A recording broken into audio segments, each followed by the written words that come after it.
Alright, ribeye steak. So a little bit of cracked sea salt, some chopped rosemary. We get the water beating in the pan. Steak goes into the pan. Just over a medium heat, we're going to sear that for approximately 5 minutes. While that's searing, I'm going to chop up my onion because I like some fried onions with my steaks. I'm going to make a ribeye steak with red wine onion sauce tonight. Alright, so just a quick chop of the onions, and then we're going to get that in the pan. The steak's searing nicely while that's happening. And we'll chop it up and get on the go. Alright.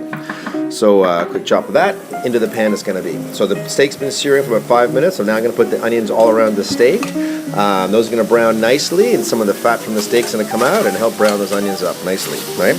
And what we're going to do is flip the steak over, move those onions around a bit. I'm going to put the lid on here, and we're going to leave that on there for about 3 minutes, and that steak's going to be done. Alright, steak's not too thick. It was a much thicker steak.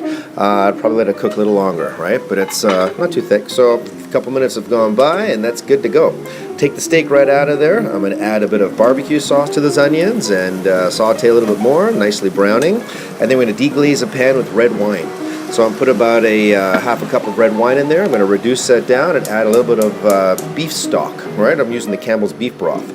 Reduce that down even more, and our veggies are ready. We got our broccoli, asparagus, carrots, cauliflower, and corn. Get that on the go, and that's dinner for two.